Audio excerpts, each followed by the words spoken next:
Now that we have our managed Apple accounts, our domain, and our services configured, we're ready to actually begin managing our devices. Let's do that by going over to the Devices tab here. And as I mentioned in the previous lesson, we need to make sure that we have at least one Mac here in our device inventory. Now, if you haven't done so already, the very first thing we need to do in Apple Business to enable device management is to actually enable management services on the left sidebar and enable the built-in device management. So let's go ahead and click on Management Services here. And we need to click on the Add button here. And we're going to choose the option here to turn on built-in device management. All right, once we've enabled this, we can go ahead and close this out. We'll talk about blueprints here in a minute. But once we've enabled this, the next thing we need to do is configure our device enrollment profiles. Enrollment profiles, as we just discussed in the last lecture, are what gets installed on a device to connect it to a mobile device management service. Now, to configure these, what we need to do is click on the option for the built-in device management service that we just activated. Now, there's three sections here. The top one here talks about File Vault, and that's Apple's built-in disk encryption tool, and we'll discuss that a little bit later in the course. Scrolling down here, we have our device enrollment profiles, and then also the date that we actually turned on built-in management. Then we also have this button here where you can actually turn off the built-in service if you decide to migrate over to something like Jamf or Mosel or one of the other solutions beyond Apple Business. But the device enrollment section here is what we're interested in, and we can see here that we have 4 different device types: iPad, iPhone, Mac, and Apple Vision Pro. And for each of these, we also have a couple of options to select from: enroll as personal or enroll as organization owned. Now, one of the limitations of Apple Business compared to some of the paid MDM solutions is that on a device-by-device basis, you have to choose here whether the class of device is going to be enrolled as user-owned or as company-owned. It can't be both. That means, for example, if you are going to allow employee-owned iPhones, that you can't also allow for the configuration of company-owned iPhones. It's really one or the other here. And what we're going to do is, at least for this course, is set up our iPhones as personal devices and then set up our Macs as organization-owned devices. This is going to mirror what most organizations are probably going to do, and it actually aligns very well with our 2-class projects that we're going to do later on in the course. So let's go ahead and select under iPhone here, enroll as personal devices, and on the Mac it looks like it's already set to enroll as organization-owned. So let's go ahead and hit save there. And now that we have that configured, we're actually ready to enable management of our devices, either company-owned Macs that are in our Apple Business inventory or employee-owned iPhones that are actually not in our Apple Business inventory. And we have one final step that we need to take on any existing device in our inventory, and that is to actually assign them to our built-in device management service. And we do that via the device inventory.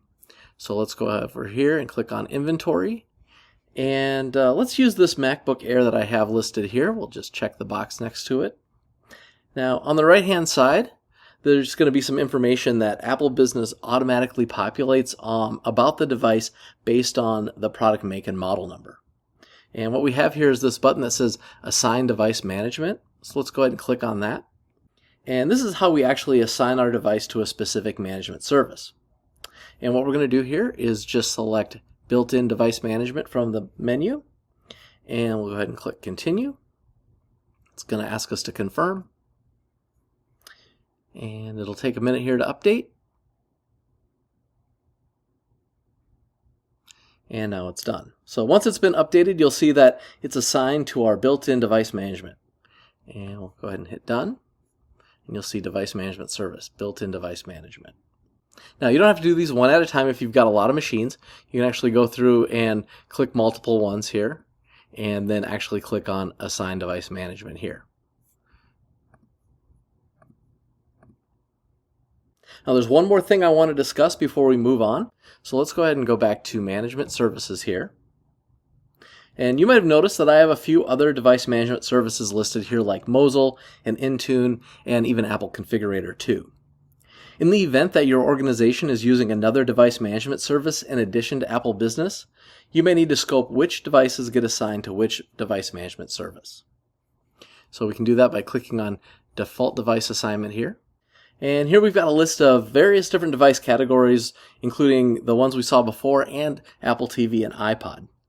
And if we want to configure automatic device assignment, we'll be able to identify which device management service automatically handles enrollment based on the type of device.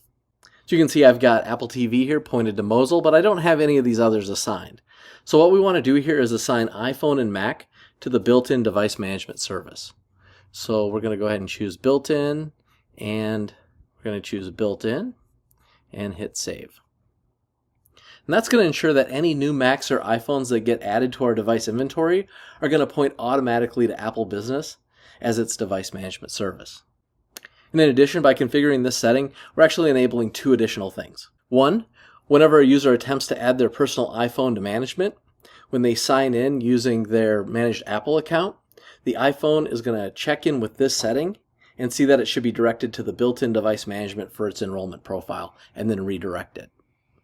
And two, whenever we buy new Macs or add new Macs to Apple Business, they're going to automatically point to Apple Business for enrollment when they're taken out of the box and booted up for the first time. Again, this just automates and streamlines the process of adding new machines going forward. So just to recap here, we've enabled the built-in device management, we've created our enrollment profiles, and we've assigned at least one device to our management service. At this point, we're in a really good position to begin enrolling devices and managing them. We have just two more things to learn, and then we'll pull all this together and enroll a test device. In the next lesson, we'll discuss device configuration profiles, and then later on in this section, we'll create a blueprint and enroll our device into management.